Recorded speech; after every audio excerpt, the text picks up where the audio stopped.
Welcome to our MBA program New Student Orientation. I'm Dr. Bill Oberman. I'm the MBA program director, and I'll be giving you a little rundown on our program and things you need to know as you go into it. And this is what we'll cover. We'll go over the format of courses. We'll go over the learning management system. We'll go over the video conferencing system. We'll talk about program requirements, registration, buying books at the bookstore, and contacts you'll need to know.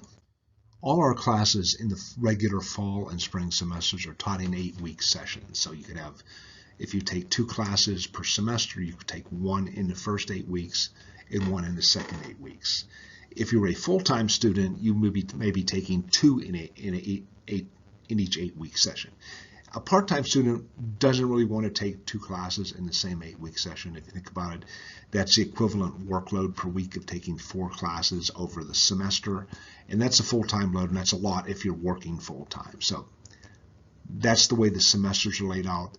The courses in the summer and the winter are also, I think in the winter they're 5 or 6 weeks, in the summer they're 6 weeks, so they're also in a non-traditional length format.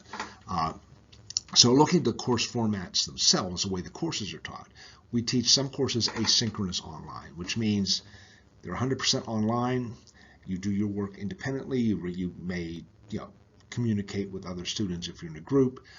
There are things like discussion boards. Maybe the professor has taped lectures. So all kinds of things can be going on, but you're working independently. Now, asynchronous means you're not synchronous. You're not required to be with other students at a particular time. But there are, most classes that are asynchronous have optional synchronous sessions. Different faculty use them for different purposes, some for case discussion, some for review. But you're not really required to attend those, but if you don't attend them, there may be some alternate assignments you have to do. But the essence of asynchronous is you're not required to be somewhere at a particular time. Synchronous online, on the other hand, is also 100% online in the sense that you're not coming to campus, but synchronous means that you are required to be at a particular place at a particular time, which will be in a video conference during the regular class period, which we're set up. Our classes are 1 night per week from 6:30 to 8:45. Now, we have the evening face-to-face / hybrid, which is a traditional, on campus, sitting in the classroom. And really, if you register for synchronous, online, or face-to-face, when you register, you'll see there are two sections of the class. One says synchronous, one says face-to-face. So if you register for either one of those, you're basically part of a combined section. So synchronous online and evening face-to-face classes are held in tandem. Some students are attending in the classroom. Some students are attending through video conferencing. And they meet 1 night a week, 6:30 to 8:45. Now, all our classes are taught through a learning management system, and the system used by Shippensburg University is D2L, Brightspace. Usually most people call it D2L. If you haven't been to college recently, this is kind of universal. All classes have some kind of learning management system that's online, where you submit assignments, you get content, you may view tapes or videos of lectures, you have discussion boards. The system that the Shippensburg uses is called D2L. You get to this system through the My Ship link on the top of the university webpage. So anytime you go to any university webpage, there'll be a line of links across the top. You click on My Ship, and that's where you enter your username and password. You're in the system then, and there'll be a way to find, there'll be a drop-down menu, and you click on D2L Brightspace. If you want a tutorial on how to use D2L, you can go to the link that's below at the bottom of the page, and you can see a tutorial about how to use D2L Brightspace at Shippensburg. you'll come to something that looks like this, and you can see what you can click on. You can click on getting started, how to personalize your page, how to submit assignments, discussions, email the class or the professor, take quizzes, and you can click on separate tutorials for each of those. So if you're not familiar with learning management systems in general, or D2L in particular, this is where you can go for some information about how it works. Now, we also have a system for video conferencing called Zoom. Many people are familiar with Zoom, particularly since the COVID pandemic. A lot of things have been operating through Zoom, and so this is our system that we use for synchronous classes or for optional synchronous sessions and asynchronous classes. The instructor will provide you with a link to Zoom. We do record all meetings so that you will have them to refer to, the lecture, whatever discussion is going on. And again, if you need some background on how to participate in Zoom, there's a link at the bottom of the page here that takes you to the Zoom company website, which will give you some background on how to log on to a Zoom meeting and things like that. I mean, if you've been out of college for a while and you're not working on a job that has a lot of video conferencing, you might want to take a look at that. Moving away from the technology requirements to the curricular requirements, as you know, the MBA program is open to students from all undergraduate majors. The only universal requirement is having completed math through college algebra or equivalent. Generally, if you have an undergraduate degree in business, you'll have completed all the prerequisite coursework for the MBA classes. Although I found that a number of business majors do not have courses in supply chain or operations management, so they may end up having to take a prerequisite for that. So when we evaluate your transcripts when you apply, we look to see if you had an MIS class, accounting, economics, finance, statistics, supply chain operations, organizational behavior, principles of marketing. If you had all of those, it takes 30 credits to complete the degree. You've got all the prerequisites. You go right into taking the MBA courses. If you don't have all of those, if you have some, one, two, not all of them, you may be required to either go back and take an undergraduate prerequisite course somewhere, or take what we call our foundation courses. These have a BSN prefix as opposed to a MBA prefix like the rest of our courses. So BSN 511 is a little bit different. It's 4 credits. That combines statistics and operations management / supply chain. Most people, the vast majority of people who apply have statistics, but a lot of them don't have the operations side. So even though they've already had statistics, that's combined in this one 4-credit class because the faculty felt it's better to have a review and then of statistics and then go into the operations part of it. The other foundation courses are all 2 credits. So if you've never had economics, you'd have to take BSN 520. If you've never had an MIS class, you'll have to take 519. If you've never had accounting, you have to take 521. If you've never had finance, 530. If you've never had organizational behavior or a principles of management class, you have to take 531. If you've never had marketing, you have to take 534. So if you come in with a business degree, such as we offer at SHIP, you wouldn't have to take any of those. If you have a degree in English or history or biology and have never had any of those, you have to take them all. If you have some of them, you take what you need.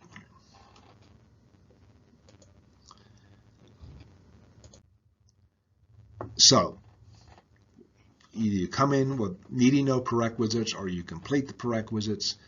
The MBA requires 30 credits of coursework. And by the way, you don't have to complete all the prerequisites before you start taking the core courses. You just need the specific prerequisite for the specific core course you're registering for. So the 30 credits, we have 8 core courses. You're required to take 7 of them. It's your kind of choice which one not to take.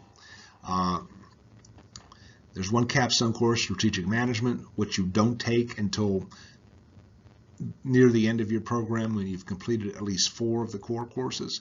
And then there are 2 elective courses, and we have a wide range of electives to choose from. If you take the MBA with a concentration, All but one of the concentrations require 36 credits. So basically what happens in the concentration is that you replace those 2 electives with 2 courses in the concentration, plus you take 2 more courses in the concentration. The accounting concentration is a little different. It's only 30 credits, and it's basically the prerequisites for the required courses in the concentration are really upper level accounting courses. So it's really for people with undergraduate degrees in accounting that are going to take 30 credits to get to 150 so that they can sit for the CPA exam. The other concentrations don't have any specific majors that they're looking for. Accounting, you pretty much have to be an accounting major.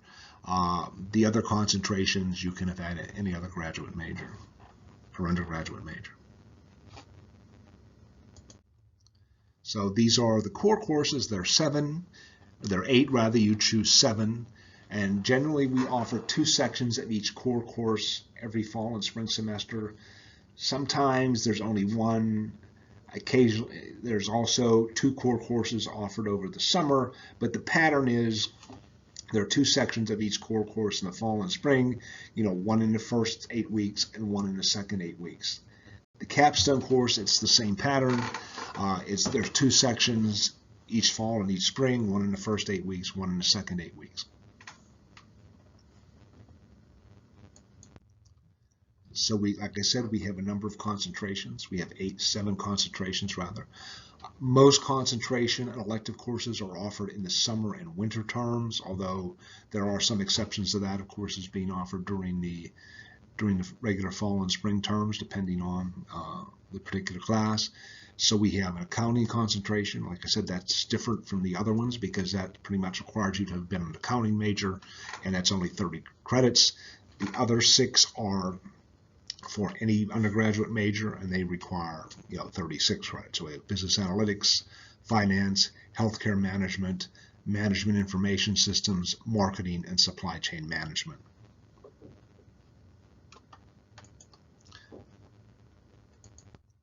This is just, we're not going to read everything on here. This is just an overview of the courses that are required for the particular concentrations. So you can see each concentration requires 4 courses. Some of them have a little bit of choice in them. Probably most of them don't. And all this information is in the handbook you received with the course descriptions for all of these things. Just to give you an idea of the number of students in the concentration. So, we have currently students who were taking classes in the fall of 23. 88 students were in the program with a concentration, 86 without a concentration. So it's about half and half. Half the students don't take a concentration, half do. And you can see that accounting is the most popular. We have a lot of our accounting majors from Shippensburg and from other places come right up undergraduate and take the MBA because they want those 30 credits to be able to be qualified for the CPA. Supply chain management is popular. Analytics, finance, healthcare management. Marketing has nobody there because it's new, but we expect that to be a popular major as well. The other table shows the number of credits that people are taking. So you can see we had 174 students who are active. The credit load, 62 of those were taking 1 class. 64 were taking 2 classes. That's basically our part-time. 24 were taking 3 classes, and 24 were taking 4 or even 5 classes. There's really maybe only 1 or 2 people taking 5 classes. So that kind of breaks it down. Again, there's probably 2/3 part-time, 1/3 full-time, let's say.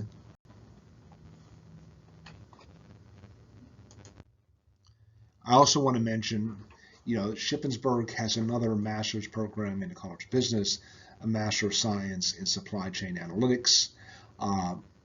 You can complete both the MBA and the Master of Science in Supply Chain Analytics in 48 credits as opposed to the 60 total that you would need by choosing the electives for each of them. So this is like an official dual degree program. So You can see the red classes up there. The ones in red are the ones that count towards each degree. So if you're in the MBA program and you're thinking about supply chain, you might want to do you know, 2 master's degrees. It's something to think about. Now we can look at the nuts and bolts of how you actually register for a class. As I mentioned, at the top of every university webpage, there's a line of links, and one of them is My Ship, and that's the portal where you do a lot of things. So to register, you click on that, click on Student, My Academics, Register for Classes. So you can see the picture on the side. You go to My Ship. Under Student, it'll say My Academics. You click that. On the side, it'll say Register for Classes. You click that. Then you select the term. Most of the time, you'll be registering for classes this way. It is possible that if you're in a situation where you're having trouble or you need an override to get into a class, the MBA office can register you directly. The secretary can do that. But generally, you'll be registering online like this. So you'll get to register for classes. You pick the term. You can search for the class you want. Subject MBA, course number 502. You'll search on that. You probably get 2 sections or maybe 3 sections for the semester. You can click add on the one you want. You can either do all of your classes and you get the whole schedule and then click submit, or you can submit them one at a time, but you pick the class, then you have to click submit or else it's not going to go through. And at the end, you'll get a schedule that looks like what's at the bottom of the page that lays out your week. Now, if you're online, it's not going to be filled in like that, but that's generally what you do. It's also possible, rather than doing the search, if you know the CRN, the course reference number for the course, you can just type that in directly and register that way. So it's an alternative. So there are really 3 alternatives. One is the search. The second is entering the CRN directly. And the third is if you're having an issue, the MBA office can register you directly. Now, what if you go, you search for your class and it comes up where you would normally click add, it says closed or full rather. You can get on the wait list for the class directly through the registration process. That's always, I don't want to say it's a 50-50 chance or less than a 50-50 chance of getting in, but it's something you can do. You may or may not get in if you do that, so have a backup plan if you get on a wait list. Say you're already registered for a class and you want to drop it.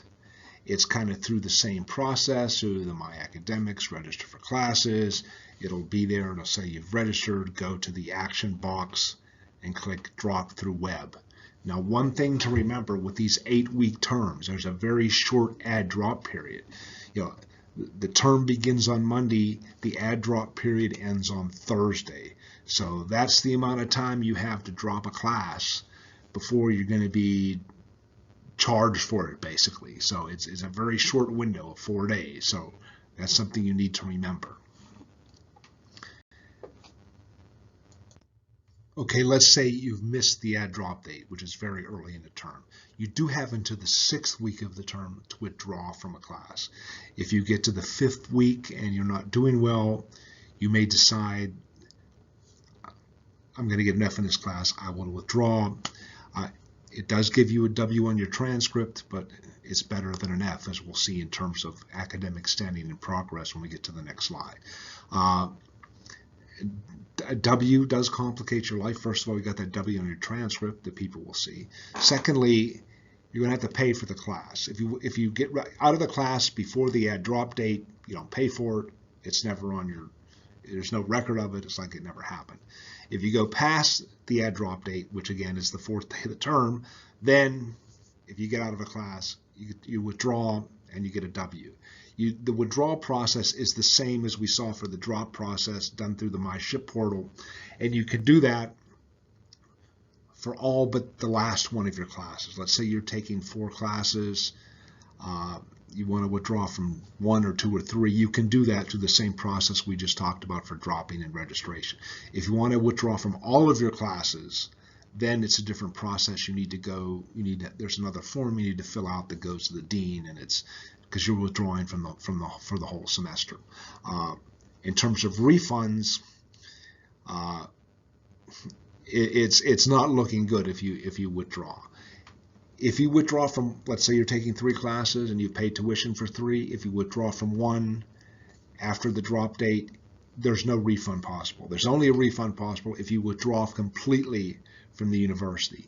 And that refund is prorated starting from the drop date, and that dwindles pretty quickly. So you want to make sure of the classes that you're taking, because you're going to end up paying for something that for basically for nothing if you don't pay attention to the drop date.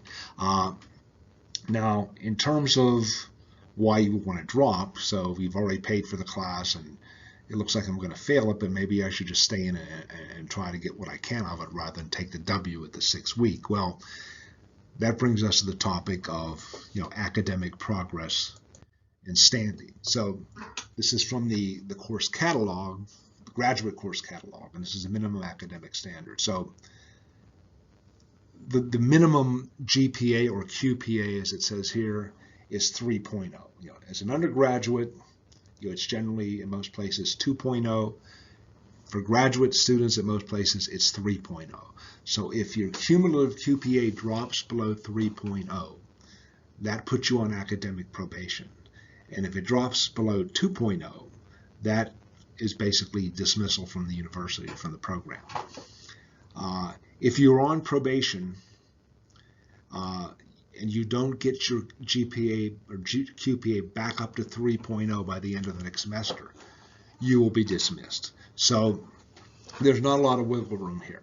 So if you're looking like you're going to get an F and it's going to drop you below 3.0, then it's better to take W. Now, I should say that there's an appeal available if you are dismissed, and most appeals are granted if you're close to getting back in good standing. And these standards are actually more lenient than they were a couple of years ago. It used to be that if you got an F, you were immediately dismissed. Even if you had all A's and everything else, and you still were well above a 3.0 QPA, that F knocked you out. It used to be if you got 2 C's, you were knocked out. Now it's all based on the QPA. But again, minimum standards is 3.0 at the graduate level.